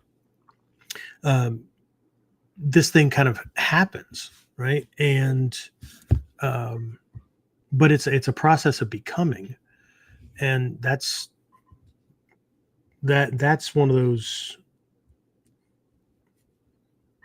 The outcome was unexpected. Like I wanted those abilities, but from that student's perspective, trying to translate what the outcome was about, you can't imagine what the outcome actually is because you have no reference points for that thing. Does that make sense, James? Right? You don't have a reference to it, right? For the real thing, for the actual thing that happens, right? In Vajrayana and Mikyo, in the Sanskrit, there's a list of things that are called siddhis, which are roughly translated as magical abilities. But when you read them, they're not magical. They're these byproducts of the practice and the development, right? I'm sure a lot of you guys that have been around for a while, or you've been in security or whatever, Jeffrey and who else is on? Dave and some of the other guys, right? There's a sense of intuitive knowing that happens, right? That just grows, right?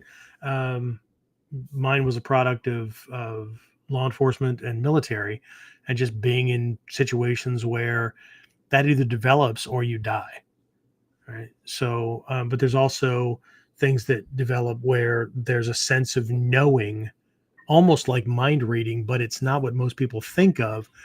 And it happens a lot in law enforcement and whatnot when you have a partner, like a set partner, where you don't have to check on them. You know exactly where they are, and you know exactly what they're doing because they're doing their job and you're doing yours, but you operate a certain way. But there's also a sense of closeness and connection where you'll tell them things. I told them things, right? That I wouldn't share with anybody else because nobody else is going to understand. It's kind of like if you're really into this stuff and people say, what the hell's it? You know, you got a significant other or you got family members or whatever. They don't get it. You try to explain it. They're not going to get it. Okay? Because they're not in the inner circle. They're not in the they're not in the club, right? But it's the connection's not there, right? There isn't that sense of sameness or like the reasoning isn't that. There's so much to go in there. Words just fail. But anyway, does it work? Yeah, from my perspective, it does. But for that person who commented, he doesn't believe that it will. He doesn't believe that it does. So from his perspective, from his reality, no, it doesn't. So these are not easy questions, which is why I don't get into arguments about these things. Okay. History is full of examples of things that should not have worked, but the person or the people who did it either had such a high survival drive or need, or just believed it so much that it worked. It happened. Okay? So there's something to be said for those kind of things as well. Okay. So my job is not to, I'm not, this is a Miko thing as well, right? This is not a proselytizing religion, which means I'm not going around to people's doors and knock, knock, Buddha saves, knock, knock, Ninjutsu's great, right? Right. I wrote an article a bunch of years ago. Maybe you can find it out there. I wrote it for an old newsletter way back. My friend and fellow training student at the time, Liz Geraldo. I can't remember what her last name is now. But anyway, she came out with one of the first online Ninjutsu newsletters called Ura and Amote. And so I wrote this article called The Devil's Advocate. And everybody was lambasting Stephen Hayes and other kinds of things, right? And like I'd gone to these, I wasn't just going to Shadows of Ega things. I was going to Taikais, I was going to other seminars and whatnot. And just to watch some of these people interacting with Hatsumi Sensei, one of the things that I mentioned in the article was they were acting like they were at a fundamentalist church revival, right? And if they had a chant, and I think I even made this thing up and wrote it out. It was like, Sensei's great, Sensei's good, Sensei trains with steel and wood, or something like that, right? You remember that, James?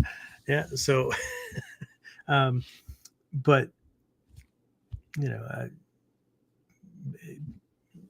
whether something works or not,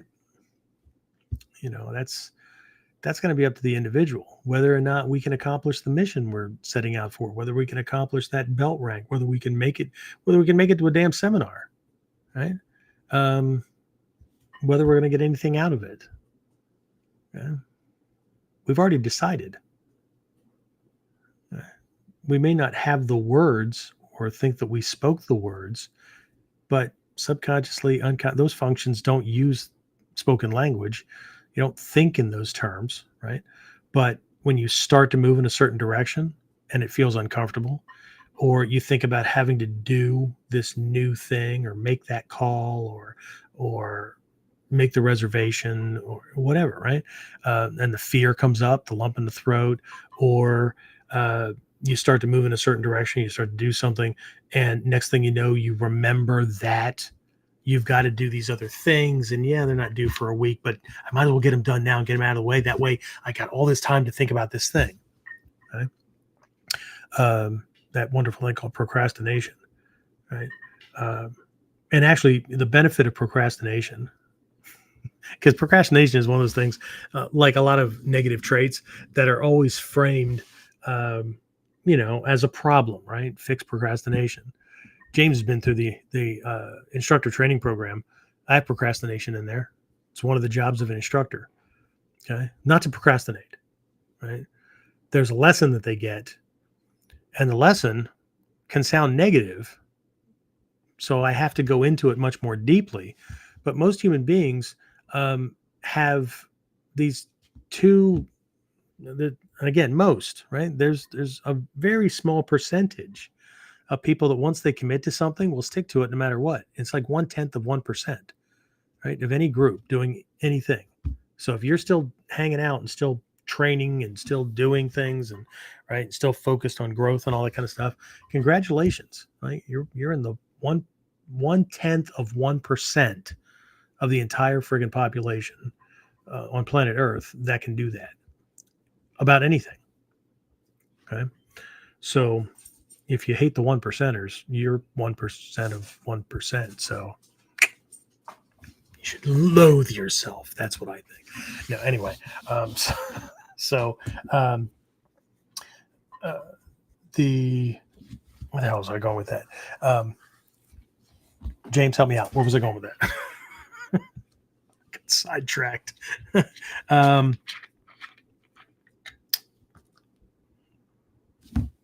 No, you got nothing.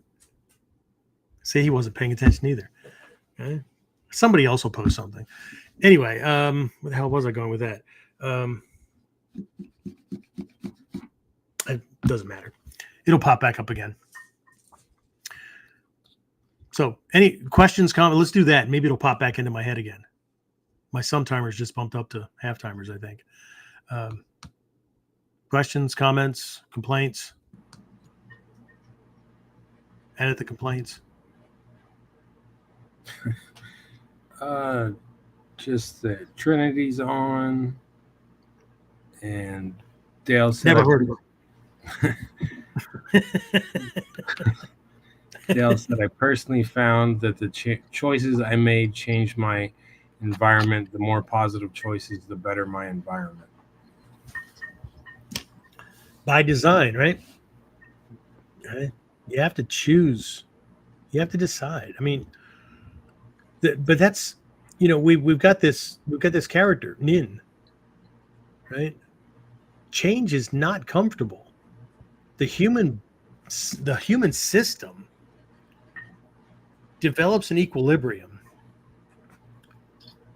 and for human beings, it tends to stop at a level of comfort, even if there's pain and discomfort, pain and things like that, right? As long as we have more good days than bad days, the average human being will stop. Okay. Oh, I got it. It's back, right? So what I tell the instructor candidates is that everyone quits and everyone procrastinates. So your job, one of your jobs as an instructor, is to get people to procrastinate quitting. Jeffrey actually just put that in there. All right. See, like minds. I'm going to start spelling my name like George Jeffrey. Anyway. Sensei's an ass. Anyway, yeah, so, we can use these things against ourselves, but we have this nin, right? We have this nin symbol, perseverance, right? I think I told you guys I have this piece of artwork that's hanging in the dojo that I found in a secondhand shop in Japan. It's a really beautiful show piece, right? James, you know what I'm talking about, right? It has two kanji, and they both are pronounced nin, right? There's an alternate pronunciation of both, right? Shinobu, whatever. But if we change the nin to shinobu, then it means to steal in, right? To stealthily enter, right? So it's not perseverance anymore, okay? But this other one, right, from the Japanese that instructed me, because I recognized the nin. Ooh, what's this other one? They kept saying nin. I'm like, no, not this one, this one. So, but it's this type of Japanese poetry where kanji are positioned together. They're not read as a sentence. It's kind of like this Zen thing where you're supposed to look at it and extrapolate the meaning. Right? I have another one that a student, his name is Caleb. He trained with me when he was a teenager, a little bit older. Then he went off to university and stuff. Ended up in Japan. I think he's still there. But he had taken up this practice and sent me this, or came home to visit his family and gave me this artwork. And it has 3 kanji on it. And the kanji together, again, it's not a sentence. It's just there's nin, there's mu, and there's, I can't remember what the pronunciation is, but it's the kanji for disgrace, right? And collectively, the meaning that comes out of this is without perseverance, without the ability to persevere and keep going, there's nothing left but disgrace. Okay? In this other one, this nin, right? 2 completely different kanji. The meaning that comes out of it is that one needs to be able to persevere perseverance, right? You need to be able to endure the shit that you're pushing through. Endurance is I mean, I just tell somebody earlier today. Oh, was it today? No, it was today. We were talking about the freedom of speech, right? Everybody's for freedom of speech as long as they're saying whatever the hell they want to say, right? But freedom of speech only matters when somebody else is saying something you don't want to hear. It's the only time it matters. Okay? Everything is good when everything is good, right? But your principles and morals and what you stand for, right? And we watch that in a couple of different things along the way, right? Where as soon as people were afraid, shit, there were people that pre-COVID were anti-government, didn't trust anything, and during COVID they were willing to report their neighbors. Shit, it could have turned into freaking 1930s Germany, right? They fear, their freaking morals and ethics went right out the window, okay? Because whatever the government said, they were all in, okay? And I'm not taking a side on that. It's just one of those things. But same thing with freedom of speech, whatever. It's all good until somebody says something. Well, I don't like that. I don't think people should be allowed to say that. Well, then you don't believe in freedom of speech. Well, I do, but there should be limits. Then you don't believe in freedom of speech. So anyway, right? But that the ability. So my point with that is, there is no perseverance if there aren't hardships. There is no perseverance if there's no struggle. That's not perseverance. Just going about your day, right? So this whole meaning in this show, right, this kanji art, right, is that one needs to be able to persevere the struggle of perseverance. They need to be able to persevere while they're persevering. It's just, I think you get it, right? Anybody can do anything when it's easy. Okay? I don't know anybody that, I don't know. Well, I do know some people, and they're in hospice care, or they were in hospice care, that their goal was to, or their hope was to wake up in the morning. But most of us go to sleep at night. Not a second guess or second thought or anything that that we're not going to wake up alive in the morning, okay? Or that whoever will still be in our lives, or the earth will continue to rotate, or don't think about any of those things. Okay, those are not perseverance inducing things. Hopefully I didn't trigger anybody, right? I think it's funny that people get all weirded out about certain things, but they never give any thought that, every September through November, this little blue marble that we're on passes through an asteroid belt in our solar system, and any one of those motherfuckers could come through our atmosphere and send us the way of the dinosaurs. Here I'm laughing about it, right? But I'm not going to worry about it because, what do people do instead? They sit out and watch the meteor showers. Awesome. Okay. They don't give any thought to this stuff, right? Now, see, Sensei, that's what they mean by ignorance is bliss. And now I can't be ignorant about it anymore. No, but maybe we'll not wait until whenever to accomplish the goals or to live the life we want to be living, because we're not guaranteed any certain number of years. Maybe. As Shrey Sensei used to say, he'd go, well, I think so. I mean, maybe, right? Well, I hope so. Probably not. So, anyway. All right. What else we got, James? Anything else?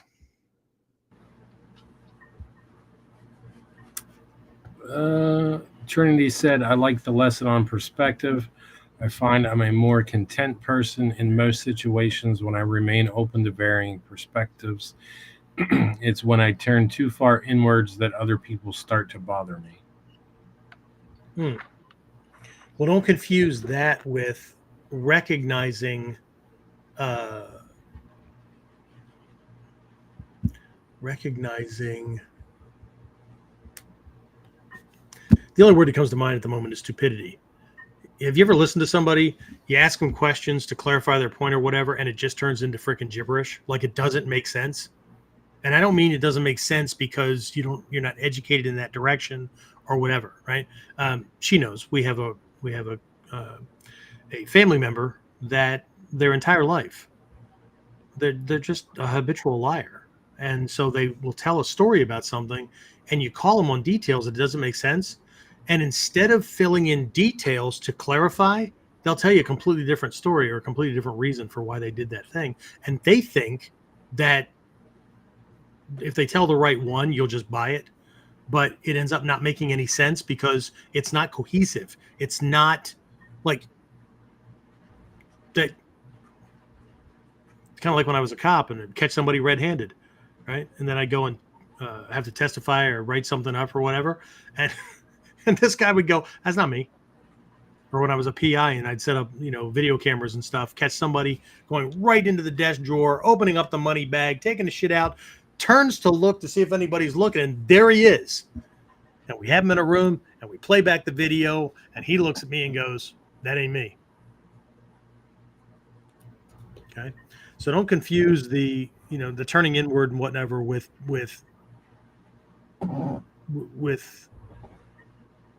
calling ignorance for ignorance's sake, because otherwise, like if you're open to everything, then you stand for nothing.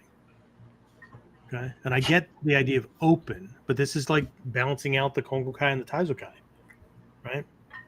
I want to be open to everything, but ultimately I only operate within this small little realm, and I can only affect so many things at a time. So that's the balance, right? Anyway, cool stuff. Did that Trinity ever say who she was? No, She did not. she did not. Never heard of her. Anyway, my daughter, I think she's gotten over the, oh, that's so nice. She was named after the Holy Trinity. At a certain point in her life, she just started going, yeah, that's right. Right. Her mom and I wanted her to have a strong association with a strong female figure, right? So we could have named her Helena or any of these Greek gods or Roman goddesses or whatever, but we chose Trinity from the Matrix movie. So I don't care who Trinity was named after, not my daughter Trinity, but the other Trinity, like she might have been pulled from the Holy Trinity kind of thing. Don't care, right? The association, my daughter is named after that character. Have you seen that character in the movie? It's a kick-ass character, right? So that's my girl, right? And her sister, Kelsey Quinn, and I think she now treats her secondary first name as a middle name, but her name was hyphenated technically, or by on her birth certificate, she has no middle name, Kelsey -Quinn, right? So I was just looking up meanings to names because, again, I wanted my kids to have this association so that they wouldn't just feel lost in a sea of people with the same name, right? Or similar names or whatever. My only concern with Trinity was the nickname Trin. And again, I'm old. So I kept thinking, Trin, that sounds Vietnamese. But nobody's ever, I don't think anybody has ever associated that other than me.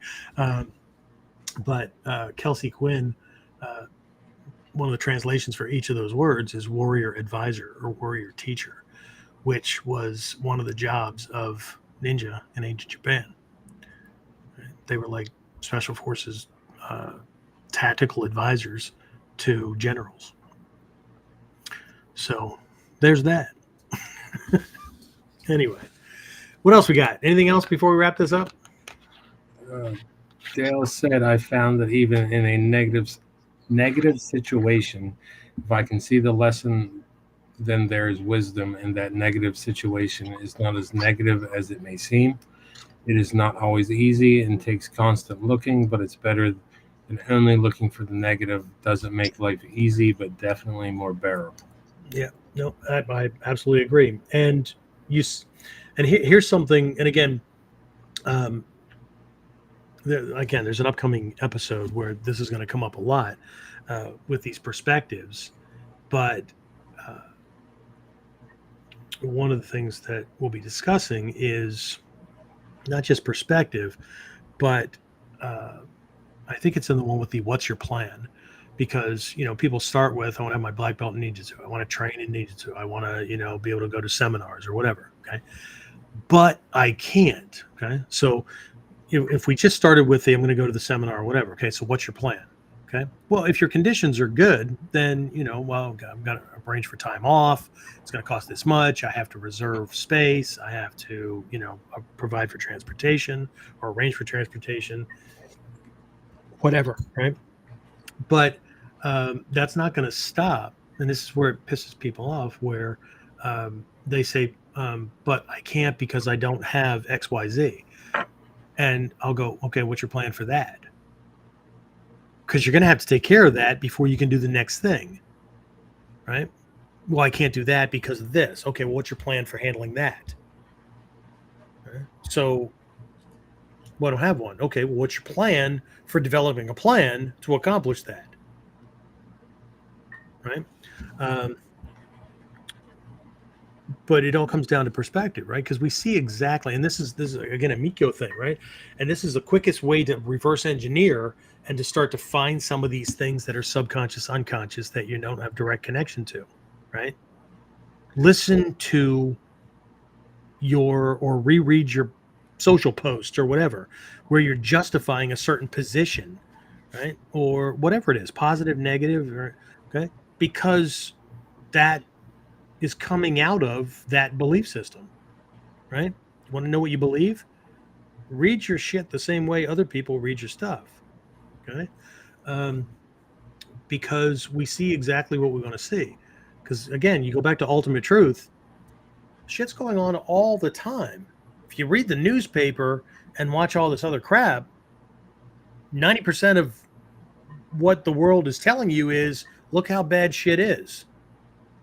But if you put that down and go walking in the park and watch kids playing, and you watch people walking their dog and playing with their dog and throwing frisbee and what, everything looks different, right? So we just have to be careful that we're not just continuing to put ourselves in the same place, right? Watching the same thing or experiencing the same thing. Okay. But I'm going to round this out on a joke because one of my former students, I just saw his daughter post something on Facebook and it just made me friggin' laugh. And it fits perfectly in with this, right?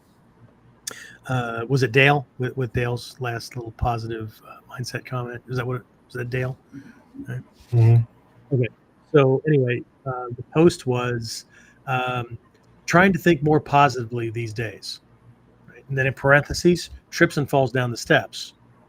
And then it finishes with, boy, I sure did get down the steps really fast. So there's thinking more positively. Anyway, I know I baited everybody in with the whole does ninjutsu work or whatever. My experience is yes, or I wouldn't be fucking teaching it. But that's no sign of quality either, because lots of people are doing lots of things because, I don't know, they need the attention or whatever. Could I be doing something else with 2 hours of my time on a Monday evening Eastern time? Sure. But my calling is to be a teacher and to convey this stuff, to honor the art, to honor my teacher. If I can support my family with it, that'd be freaking awesome. But at the same time, right, there's a calling to do this. So I appreciate everyone being on. I appreciate everyone hanging out. Please, please, please, like, share, get this stuff out to other people. You have the links to things, by all means. Share it around, link back to it, whatever. It sits permanently. I know it's hard to keep track of things on Facebook feeds because, you look at something, you ever read a joke or read something that was really significant, and you go and go to find a friend to show it to them, or your significant other, right? And then you can't find it again. Like it's so far down your freaking feed that you can't find it. All of these things sit under the live tab on the YouTube channel on that page. Am I Kage 36 over there, or am I Jeffrey Miller 36? Jeffrey Miller 36 now. There you go. Okay. Yeah. So youtube.com/Jeffrey Miller 36. JEFFREY. Miller should be easy, but I'm not going to second guess that. Okay. There's like six different ways to spell the name with my spelling. REY, ERY. That's before we even get into the Jeffrey, like Jeffrey with the cool name, the cool spelling. Okay. So, anyway, all right. I think that's it. James, is that what we got? We're good. Nothing else. Just Trinity said, I suppose I'm accepting what they think their perspective is because I can't change it. Yeah, that's an easy way. Just what do the penguins say in Madagascar? Just smile and wave, boys. Just smile and wave. Sometimes that's all you got, right? If somebody really pushes it, you do believe me, right? I believe that you believe that. If it goes beyond that, smile and wave, boys. Just smile and wave. All right, that's it. I'll talk to everybody again next time on KUDEN. Get more of KUDEN Radio, subscribe through your favorite podcasting site, or join our clan of serious modern warriors at onlineninjaacademy.com.